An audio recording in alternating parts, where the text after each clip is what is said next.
A red raincoat clung to her like armor as she pushed through the pounding rain, arms full of soggy brown paper bags. She was late. Again. Her lungs burned with every breath, her boots splashing through puddles that soaked her to the bone. Her toddler's screams still echoed in her ears. She hadn't eaten all day. The stairwell reeked of mildew and rust, flickering lights buzzing overhead. She knocked hard on the last apartment door. It creaked open slowly. A thin elderly man with a hollow gaze peered out, blinking under the hallway's dying light. "Your lunch, sir," she said softly, her voice barely above the thunder rumbling behind her. The man looked confused, then smiled gently. "You're soaked, miss." She nodded, too drained to reply. Turning, she didn't notice the brass nameplate just inches from her shoulder. Read, "Honorable Harold S. Dwyer."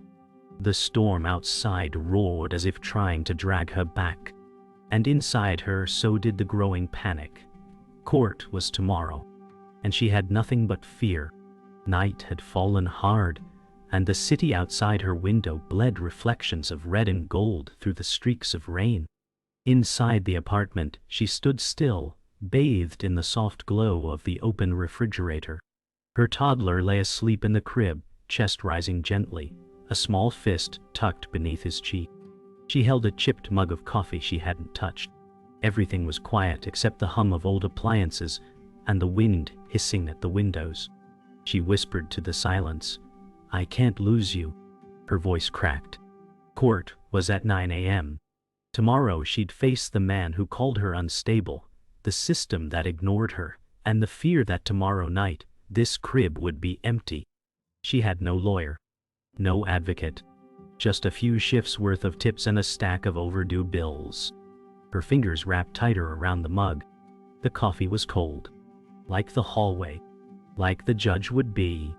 Outside, the storm never stopped. The next morning came too soon. She hadn't slept.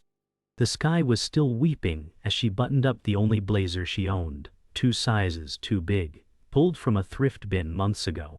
Her son's daycare drop-off was silent. He clung to her, sensing something was wrong. She kissed his forehead, whispered something about dinosaurs waiting inside. But her voice cracked. By the time she reached the courthouse steps, her shoes were soaked, her stomach empty, and her heart pounding like a war drum. She walked through metal detectors, past lawyers in clean suits, mothers with support, and fathers with smirks. She had none of that. Just a crumpled folder and a mother's hope. Her name was called. She rose to her feet in the courtroom. The judge entered. Her breath hitched. That same elderly man. The one from yesterday. The retired one. Now robed, gavel in hand. And he was staring right at her. Recognition flashed behind his eyes. Silence hung thick in the courtroom. She couldn't breathe. The bailiff recited the case. Her ex sat across the aisle, smug in his tailored suit, flanked by a high-priced attorney. Her papers trembled in her hands. The judge cleared his throat. "Keller," he said slowly, "we met yesterday, didn't we?" Her stomach dropped. She nodded. "Yes, sir. I deliver for meals across town." He leaned back, observing her carefully. Her ex-lawyer jumped up. "Your Honor, objection. That's irrelevant to these proceedings." The judge held up his hand. "Sit down." The room stilled. "It's very relevant to me," he said quietly. His tone had changed. She felt it. Less gavel, more man. More human. Her breath returned, slightly. For the first time in weeks, she wasn't invisible. The hearing proceeded, but something had shifted. The judge asked careful, almost gentle questions. He probed her schedule, her work ethic, her child's routines. Her voice gained strength. She explained her jobs, her son's favorite foods, how she hadn't missed a daycare payment, even when rent was late. The courtroom listened. Her ex scowled. His attorney squirmed. The judge leaned forward. "You've been raising him alone?" She nodded. "Since he was 4 months. He tapped his pen once, twice, then said, "I see." And in that moment, she saw something too. Compassion behind his glasses. Well, a memory maybe. Or guilt. Either way, she stood straighter. Her fear hadn't vanished. But it was no longer alone. Hope had finally entered the room. After court adjourned, she stepped into the hallway, heart still thudding. She didn't win, not yet, but something had cracked in the system that always seemed sealed shut. The judge had ordered a full evaluation instead of an immediate ruling. That meant time. That meant fairness. She sat on a bench outside the courtroom, rubbing her temples, her ex brushing past with a sneer. "That won't save you," he muttered. She didn't reply. She didn't need to. For once, someone in power had seen her as more than a file. Her phone buzzed. A daycare reminder. She had to run. Again. But this time, she moved with a strange new strength. The weight hadn't lifted, but it shifted. She passed the judge's chambers and paused. Through the frosted glass, she could just make out the shadow of the man who had once been just another door. Now he was the hinge she never saw coming. The evaluation began the next week. A court-appointed officer visited her apartment. She scrubbed for hours beforehand, cleaning every smudge, stacking toys neatly, taping her son's drawings to the fridge. When the officer arrived, her son was shy but cheerful, clinging to her leg at first, then showing off his favorite dinosaur. The officer asked questions about routines, food, safety, and income. Her answers were calm but tight, fear pulsing beneath each word. After he left, she collapsed on the couch, clutching a teddy bear that hadn't been hers in decades. Outside, traffic hummed. She stared at the ceiling, wondering if kindness in a courtroom would extend into bureaucracy. She wanted to believe it. Needed to. But she'd been trained to brace for disappointment. Word of the unusual case spread. In the downtown legal circuit, whispers circulated about the meal delivery woman and the judge who recognized her. Some questioned his impartiality. Others called it fate. She didn't care about gossip. She only cared about her son. Still, she couldn't ignore the sidelong glances during her next courthouse appearance. She felt their judgment crawl across her skin. One clerk smiled kindly, the rest didn't. She stood before the judge again, now in a slightly neater outfit, hair pulled back. He didn't mention their connection. He just read reports, nodded thoughtfully, and thanked her for her honesty. She exhaled slowly. He was still a judge. But maybe, just maybe, he remembered being human too. That evening, she received a surprise call. A woman named Rita, an attorney from a women's legal aid clinic, said she'd heard about the case. "We don't usually take mid-trial clients, but this deserves support." Her knees buckled slightly as she sat down. Thank you," she stammered. Rita smiled through the phone. "Don't thank me yet. We're just getting started." That night, she tucked her son in with a calmer heart. For the first time, someone had reached out, not out of obligation, but belief. That changed something inside her. Not everything, not yet, but enough to plant a seed she thought had died long ago, the belief that help could come without strings. A week later, she met Rita in person. Sharp suit, sharper eyes, but kind. They met in a cramped legal office filled with worn books and even more worn chairs. Rita listened, truly listened, as she spilled her story, every tear-stained chapter. No interruptions. No judgment. When she finished, Rita said simply, "We're going to fight this, and I don't lose." Something broke open inside her. She didn't cry. Not yet. But she nodded, fingers clenched in her lap. As she left the office, her reflection in the glass door caught her attention. Same woman, but somehow straighter. Stronger. And just behind her reflection, painted on the office window in faded gold lettering, were the words, "Justice for Women and Children." It no longer felt like a cruel joke. It felt possible. Rita filed a motion to strike several of the ex's claims, exposing lies buried in legal jargon. Her confidence was a shield, and the mother stood behind it like a soldier finally given armor. The next hearing was different. Her ex didn't look so smug. Rita challenged him, methodically dismantling his accusations, one by one. His temper flared. "She's manipulating the court," he shouted. The judge leaned forward. "She's answering truthfully. You may want to reconsider your tone." The courtroom went silent. The mother felt a shiver. Not fear this time, validation. The moment felt like justice clearing its throat. She turned slightly toward Rita, who gave her a firm nod. For the first time, she wasn't just defending herself. She was being defended. Later that week, she returned to delivering meals. Bills didn't pause for justice. The rain had passed, leaving a pale sky and soaked streets. She climbed familiar stairs, carrying food with the same hands that now gripped hope. When she reached Mr. Dwyer's door, she paused. This time, she knocked slower. He opened it, no longer confused. "Miss Keller," he said with a soft smile. "Or shall I say, Mother Warrior?" She laughed nervously. "Still just tired," she replied. He invited her in for tea. They didn't talk about court. Just life. Books. Loneliness. Purpose. For an hour, they weren't judge and plaintiff. Just two people trying to matter. She left with a warm cup and a strange new sense of peace. That night, she journaled for the first time in months. Her handwriting trembled, unsure but real. She wrote about the silence after a courtroom door closes. About how pain reshapes a woman until she forgets her original form. But also about the moment she realized she was still standing. She wrote about Mr. Dwyer's unexpected humanity.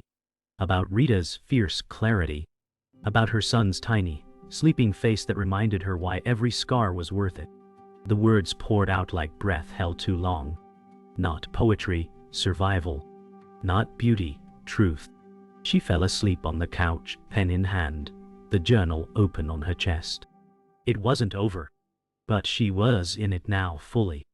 No longer surviving court. Living a story. The next court date brought a surprise witness. Her son's daycare worker. Rita had called her. The woman described the boy's joy, his routines, his daily hugs for his mother at pickup time. "He's thriving," she said firmly. The ex-lawyer tried to discredit her, but failed. Then came medical records. Her son's checkups were always on time. Vaccines, nutrition, all consistent. The judge took notes silently. Her ex shifted uncomfortably. The mother didn't speak this time. She didn't have to. Her life had begun to speak for itself. The courtroom felt different now. Less like a trap, more like a stage. Not for performance, but for truth. And truth finally had weight. After the hearing, she stood outside the courthouse with Rita, watching parents and children pass. "He's going to try again," she said quietly. Rita nodded. "Then we'll keep standing." She turned toward the busy street, wind brushing her hair back. "You know," the mother said, "I used to think survival was strength. But now I think it's showing up again. No matter how many times you get knocked down." Rita smiled. "That's the strongest thing I've heard all week." They didn't say goodbye. Just walked in opposite directions, two women marked by struggle, but not defined by it. The city buzzed around them. But within her, a silence had lifted. A calm before the next wave. And this time, she was ready. Weeks passed. The case dragged on, inching forward like wet sand under tired feet. Her ex's team filed a motion for emergency custody, citing emotional instability. Another ambush. Rita stayed calm, but she felt the panic clawing up her spine again. That night, she didn't sleep. She sat on the floor of her son's room, back pressed against the crib, listening to him breathe. Her phone glowed with unanswered texts and rising anxiety. In the darkness, she began to hum, a lullaby she hadn't sung since he was a baby. It was cracked and shaky, but he stirred and smiled in his sleep. That smile reminded her, no courtroom could steal what they had. Not if she kept showing up. She wasn't just fighting for custody. She was fighting for his sense of home. The emergency motion was heard the next day, Her ex-lawyer spoke like he'd already won. They presented cherry-picked texts, photos of cluttered rooms, exaggerated statements. But when Rita rose, she countered with daycare notes, a character letter from her employer, and most striking, a video. It showed the mother reading a bedtime story, her son giggling, safe and clean in her arms. "This," Rita said, "is what the other side doesn't want you to see." Silence followed. The judge looked down for a long moment, then simply said, "Motion denied." A weight lifted. She looked at Rita, who smiled faintly but didn't celebrate. "We're not done," Rita whispered. But this was a win. Outside the courthouse, reporters had gathered. The case had become a spectacle, the delivery mom versus the system. Microphones pointed at her, flashes popped, questions flew. "Do you feel the judge is biased? Are you exploiting sympathy?" Rita pushed forward, shielding her. "No comment," she said firmly.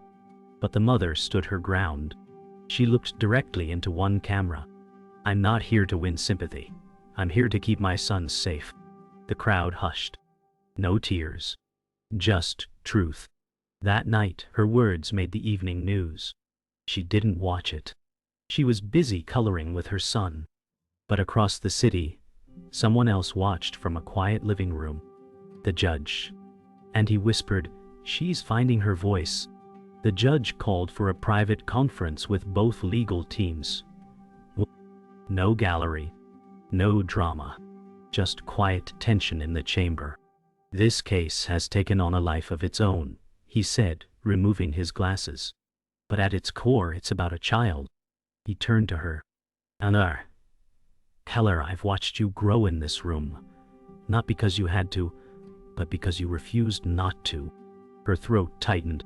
"Thank you, Your Honor," she managed. He turned to her ex. "And I've seen manipulation masked as concern." A pause. Then, "We're moving toward final ruling. Be prepared." Back outside, her knees nearly gave. Rita caught her arm. "It's close now," she whispered. "So don't break. Not now." That evening, she stood by the window, watching streetlights flicker on one by one. Her son played at her feet, humming to himself. She thought about how far they'd come, from soggy meal bags in stairwells to televised strength. But most of all, she thought about the quiet resilience that had carried her, not the loud victories, but the silent decisions, waking up, showing up, not quitting. She turned and scooped her son up, holding him close. "You're my everything," she whispered. He looked up at her. "You too, Mama." That was the only verdict that mattered. Everything else would fall where it may. But this bond, this love, was already won. The final hearing arrived like thunder on a still day. The courtroom was quiet, tension stacked thicker than paper files on the bench. The mother stood beside Rita, hands steady now, jaw set like stone. Across from her, her ex leaned back, confident again. The judge entered slowly, solemn. He reviewed everything: evidence, testimony, the boy's welfare. Each word dropped like a gavel. Then he paused. "This case isn't about who appears stronger. It's about who shows up." He looked directly at the mother. Every single day. Her breath caught. Rita's hand briefly touched hers beneath the table. It was time. The judgment was near. And all she could think was, "I showed up." Every day. Before the verdict, the judge gave each party a final word. Her ex went first, painting himself as misunderstood, a father wanting stability. His words dripped with curated regret. Then it was her turn. She stood slowly, hands clenched, then released. "I don't have a perfect life," she began. "But my son doesn't need perfection. He needs presence. He needs protection, and I've given him both with everything I have." Her voice trembled, but didn't break. "I'm not asking for pity. I'm asking to keep being his home." A pause hung heavy. The judge gave a slight nod, expression unreadable. Then he turned to the papers. She sat down, heart pounding so loud she could barely hear the silence. The ruling came down in 3 sentences. Legal. Wa. Clean. Wine. Powerful. Primary custody will remain with the mother. Visitation rights to be arranged under supervision. Case closed. It echoed like a slow drum beat. Her knees went weak, but she stayed upright. Rita smiled for the first time, a real one. Her ex slammed a folder shut and stormed out without looking back. She didn't care. Her eyes blurred. Not from defeat. From survival. The judge didn't smile. But as he stood to leave, he met her gaze one last time. A soft nod. Respect. Recognition. A full circle drawn in silence. She whispered to herself, "We did it." And for once she believed it. Outside the courthouse, the sky had cleared. Not dramatically. Just enough. She stepped down the stone steps, her son running to her from Rita's waiting car. He launched into her arms, unaware of the storm that had passed over his head. She held him tightly, lifting him into the air as he squealed. "We're okay," she whispered into his hair. Rita approached, phone in hand, nodding. "I'll send you all the paperwork." But she didn't talk about court anymore. Just school. Meals. Normal things. Life things. And as they walked away, the mother glanced back once. The courthouse loomed, proud and cold. But it no longer owned her story. She was walking into her own chapter now. That night, the apartment felt different.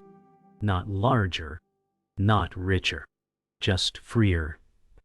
She and her son ate cereal for dinner on the floor, laughing as milk spilled. Then they danced. No music. Just rhythm found in the safety of space.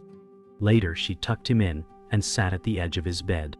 "You're safe," she said, brushing back his curls. "You're home." He didn't respond, already lost in dreams. But his breathing was steady, peaceful. She stood, gazing around the room filled with thrifted toys and love that didn't cost a dime. Her phone buzzed, a message from Rita. "You were incredible today." She smiled and finally responded, "So were you." Then she powered it off. The night belonged to them. 3 months passed. Quiet ones. The kind that builds slowly into something real. The court dates faded behind her, replaced by new routines. Mornings with her son over oatmeal and cartoons. Afternoons delivering meals not in desperation, but with purpose. Evenings with books, puzzles, and stories. Her apartment wasn't perfect, but it was stable. Her laughter came easier now, no longer something she had to force. And yet, every so often, she'd glance at the door, half expecting trouble to return. Trauma didn't leave clean. But she no longer lived inside it. She lived beside it, stronger. It had shaped her, but not defined her. And with every sunrise, she felt less like a survivor, and more like a mother who'd built something unshakable. One rainy Thursday, a knock came. She opened the door to find Mr. Dwyer. No robe, no title, just an old man with a wrapped package. Thank you," he said. She blinked, confused. "From me," he added, smiling. Inside was a rare, first-edition copy of a children's book she'd once mentioned. "I kept it from when my daughter was little," he said. She felt her throat tighten. She passed. "A long time ago. I never gave it away." She nodded, unable to speak. They sat for tea again, this time as equals, old grief meeting new resilience. "You reminded me," he said quietly, "that kindness isn't weakness." She held the book like a sacred thing. "You reminded me," she replied, "that people can change everything." Her job expanded. Meals Across Town offered her a part-time coordinator role, organizing routes, mentoring new volunteers. She accepted, heart pounding. At the orientation, she stood in front of 10 fresh faces. "I used to be where you are," she began, delivering in the rain, thinking no one saw me. They listened, captivated. But someone did. And that moment changed everything. Her hands didn't shake anymore when she spoke. Her voice held weight. And when a volunteer asked how she stayed hopeful, she smiled and said, "You don't wait for hope to show up, you carry it." They clapped. She walked out of that room taller than she'd ever been. It wasn't a courtroom, but it was still power. One evening her son asked, "Mama, why were you sad before?" The question stopped her. She sat on the floor beside him, pulling him into her lap. "Because I was scared I wouldn't get to be with you," she said honestly. He leaned his head against her chest. "But you are." She smiled, brushing his curls. "I am, and I always will be." He looked up at her with a frown. "Did someone try to take me?" She hesitated. "Yes, but a lot of people helped make sure that didn't happen." He nodded slowly. "Like superheroes?" She laughed, eyes stinging. "Exactly. A few quiet superheroes." And in that moment, she realized her son would grow up knowing what real strength looked like. It looked like her. Later that night, after her son had fallen asleep, she stepped out onto the fire escape with a cup of tea. The city hummed softly beneath a sky full of stars, distant and flickering. She looked up, remembering every storm, every slammed door, every courtroom breath held too long. She whispered into the darkness, "We made it." Not in defiance. In awe. The kind of awe that comes after surviving something you thought would break you. She wasn't healed completely, but she wasn't hiding either. Behind her, her son murmured in sleep, and the wind curled gently around her shoulders like a blanket. She took a long sip of tea and smiled. Tomorrow was just another day. But this was hers. A year later, she walked into a school auditorium, hand in hand with her son. It was his first day of kindergarten. His backpack nearly swallowed him whole, but his steps were proud. Her heart beat in strange rhythms. Joy, anxiety, disbelief. Other parents chatted around her, but she stood in quiet awe. She had brought him here. Not courts, not systems. Her. When he turned and waved before stepping into his classroom, she smiled through the lump in her throat. "You've got this," she whispered. He nodded. "So do you, Mama?" The doors closed behind him. She stood there a moment longer, tears slipping down her cheeks. It wasn't about custody anymore. It was about childhood, and she had delivered him to it. She walked back to her job, now full-time at the nonprofit. A new office, new responsibilities, new voice. Her old supervisor had retired, leaving her in charge of community outreach. She laughed now when she remembered how small she used to make herself. In this place, she belonged. She trained others who reminded her of herself, tired, underpaid, unseen. And she showed them what no one had shown her, how to step into your worth, even when you doubt it. When a new volunteer nervously asked, "Do you think I can do this?" she smiled wide and said, "Absolutely. You already are." It wasn't just a job now. It was a mission. She had delivered meals once. Now she delivered belief. An article ran in the local paper, "From Custody to Community, One Woman's Fight and Future." She hadn't asked for it. Someone from the legal aid clinic had nominated her. She read it alone one night, heart racing. Every quote felt raw, every detail real. The photo showed her outside the courthouse, holding her son's hand. The caption read, "Strength in silence." She cried, not from shame, from truth being seen. She clipped the article and tucked it into her journal, the one she'd once scribbled fear into. Now, it held a record of what she'd lived through. Not for proof, for memory. For those nights that might still come when she needed to remember how far she'd risen. Mr. Dwyer passed quietly that winter. No big ceremony. Just a note in the paper and a small memorial at a community center. She went.